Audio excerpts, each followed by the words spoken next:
warahmatullahi wabarakatuh. Apa kabar adik-adik semua? Sebelum kita melanjutkan materi kita, alangkah baiknya kita berdoa terlebih dahulu. Berdoa dimulai. Bismillahirrahmanirrahim. Allahumma anfa'na bima 'allamtana warzuqna 'uluman tanfa'una fid dini wad dunya wal akhirah. Allahumma rzuqna 'ilman nafi'an wa rizqan wasi'an wa 'amalan mutaqabbalan wa shifaan min kulli da'in wa taqmin. Rabbi yassir wa la tu'assir wa bitamim wa sahil 'alaika tukla. Rabbi yassir wa la tu'assir wa bitamim wa sahil 'alaika tukla. Rabbi yassir wa la tu'assir wa bitamim wa sahil 'alaika tukla. Nah, untuk itu marilah kita mengisi list daftar hadir di grup yang telah disediakan. Tujuan dari kita mempelajari materi ini adalah untuk mengambil hikmah dari kebaikan salabah dan juga mengambil hikmah dari keburukan yang ada pada salabah. Nah, untuk itu materi yang akan kita sampaikan sekarang itu tentang kisah salabah. Nah, jadi pada saat Rasulullah SAW masih hidup, ada satu orang sahabat yang bernama Salabah. Jadi hidup Salabah itu sangat miskin dan serba kekurangan. Tetapi kelebihan dari beliau adalah beliau sangat rajin mengajarkan sholat berjamaah di masjid bersama Rasulullah dan juga sahabat yang lainnya. Jadi pada siang hari setelah melaksanakan sholat berjamaah di masjid, Rasulullah mendapati Salabah tergesa-gesa untuk pulang dan tanpa mengikuti wiridan dan doa terlebih dahulu. Lalu Rasulullah memanggil Salabah, "Ya Salabah, mengapa engkau pulang tergesa-gesa dan tanpa mengikuti wirid dan doa terlebih dahulu?" Lalu Salabah menghentikan langkahnya dan Salabah berterus terang kepada Rasulullah, "Ya Rasulullah, sesungguhnya kami hanya memiliki satu pakaian untuk sholat dan istri saya belum melaksanakan sholat karena menunggu pakaian yang aku kenakan ini. Sungguh Rasul, saya ini sangat miskin, oleh karena itu aku mohon kepada engkau agar Allah memberikan rezeki yang banyak dan menghilangkan kemiskinan yang ada padaku." Lalu setelah Salabah berterus terang kepada Rasulullah, Rasulullah pun tersenyum dan berkata kepada Salabah, "Salabah sahabatku, engkau mensyukuri nikmat dan rezeki yang sedikit itu. Itu justru jauh lebih baik daripada engkau berkelimangan harta tetapi engkau menjadi orang yang kufur." Begitulah perkataan Rasulullah kepada Salabah. Lalu setelah Salabah mendengar perkataan Rasulullah atau nasihat Rasulullah, Salabah sedikit lega karena sebenarnya yang ada pada benak Salabah itu, Salabah sangat membenci dan sudah bosan hidup dengan kemiskinan ini. Lalu keesokan harinya, Salabah menemui Rasulullah dan memohon beliau mau mendoakannya agar Salabah bisa menjadi orang yang kaya. Lalu setelah 3 kali Salabah menemui Rasulullah, Rasulullah pun tidak bisa menolak keinginan Salabah. Dan beliau menengadahkan tangan ke langit sembari mohon kepada Allah, "Ya Allah, limpahkanlah rezekimu kepada Salabah." Nah, setelah itu Rasulullah memberikan kambing betina yang sedang bunting kepada Salabah dan mengatakan ini kepada Salabah, "Peliharalah kambing ini dengan baik." Begitulah pesan Rasulullah kepada Salabah. Lalu setelah itu Salabah pulang dengan membawa kambing dan juga doa dari Rasul dengan hati yang berbunga-bunga. Dan Salabah pun berkata, "Dengan modal kambing ini dan juga doa dari Rasul, saya yakin saya akan bisa menjadi orang yang kaya raya." Begitulah yang diucapkan oleh Salabah. Beberapa bulan, Salabah menjadi orang kaya. Namun sejak dirinya sibuk mengurusi hewan ternaknya, dia jarang sholat berjamaah, bahkan dia melalaikan sholatnya. Jarangnya Salabah bertemu dengan Rasulullah, Rasulullah pun bertanya-tanya, "Kemanakah Salabah?" Lalu Rasul mengutus 2 orang sahabat untuk menemui Salabah di rumahnya. Dengan bertepatan perintah membayar zakat bagi yang mampu. Salabah yang sekarang menjadi kaya raya diharapkan untuk mau membayar zakat dan menyisihkan hartanya tersebut. Namun tak disangka Salabah enggan membayar zakat dan berkata, "Aku bisa rugi, aku tidak mau membayar zakat. Kalian pulang saja." Kedua utusan Rasulullah pun telah kembali dan menghadap Rasulullah dan menceritakan kembali Salabah perbuatannya yang begitu kikir dan sombong. Betapa sedihnya Rasulullah mendengarkan cerita dari sahabatnya yang tadinya sahabatnya itu rajin beribadah, sholat berjamaah pun tidak ada yang bolos, sekarang menjadi sombong karena hartanya tersebut. Karena hartanya tersebut, Allah pun murka terhadapnya. Dan turunlah surat At-Taubah ayat 75 yang berbunyi, A'udzu billahi minasyaitonir rajim.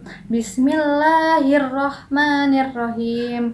Wa minhum man ahadallaha la in atana min fadlihi lanasodaqanna wa lakunanna minas solihin. Artinya, dan di antara mereka ada orang yang telah berikrar kepada Allah. Sesungguhnya, jika Allah telah memberikan sebagian karunia-Nya kepada kami, pastikanlah kami akan bersedekah dan pastikanlah kami termasuk orang-orang yang soleh.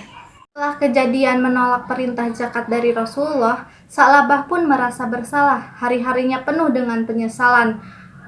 Bahkan hawa nafsunya telah menguasai dirinya. Pada suatu hari, Sa'labah mengunjungi rumah Rasulullah untuk membayar zakat. Namun Rasulullah tidak menerimanya, karena Allah telah melarangku untuk menerima zakatmu. Betapa sedihnya Sa'labah, karena sifat kikirnya dan lalainya telah membuat dirinya sengsara. Demikianlah kisah Sa'labah. Allah sangat murka kepada Sa'labah karena akhlak-akhlaknya itu sangat tercela. Nah, demikian tadi kisah dari Sa'labah. Gimana adik-adik? Sudah tahu apa aja sifat tercela yang Sa'labah lakukan? Di antaranya yaitu Sa'labah kufur akan nikmat. Yang kedua, dia tidak berzakat meskipun dia sudah menjadi muzaki zakat. Yang ketiga, dia itu sombong. Dan yang keempat, dia itu pelit akan harta yang dia punya. Di balik cerita Sa'labah tersebut terdapat hikmah yang tersembunyi, yaitu barang siapa yang mengerjakan kebaikan sebesar zarah pun, niscaya dia akan mendapat balasannya. Dan barang siapa yang mengerjakan kejahatan, dia pun akan mendapatkan balasannya pula. Jadi, kita sebagai umat muslim ketika mendapatkan harta yang banyak, kita jangan lupa untuk berzakat.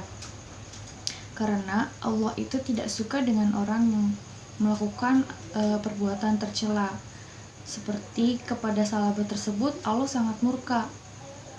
Hal tersebut tergambar dalam surat At-Taubah ayat 75-78.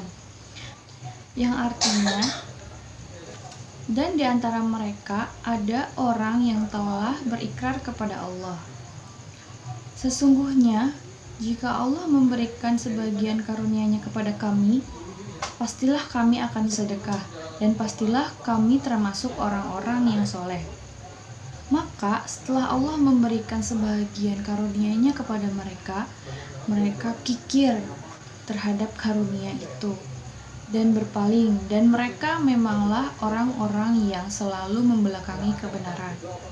Maka Allah menimbulkan kemunafikan pada hati mereka sampai kepada waktu mereka menemui Allah, karena mereka telah memungkiri terhadap Allah atas apa yang mereka ikrarkan kepada Allah, dan juga karena mereka selalu berdusta.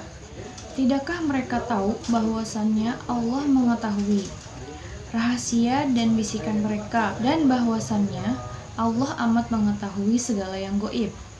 Hikmah yang bisa kita ambil dari kisah Sa'labah yaitu kita harus bisa dan kita harus semaksimal mungkin menghindari sifat tercela. Contohnya dalam kisah Sa'labah, bahwasanya Sa'labah ketika diberikan kekayaan oleh Allah Subhanahu wa taala, ia enggan membayarkan zakatnya, dan itu adalah sifat yang dibenci oleh Allah Subhanahu wa taala.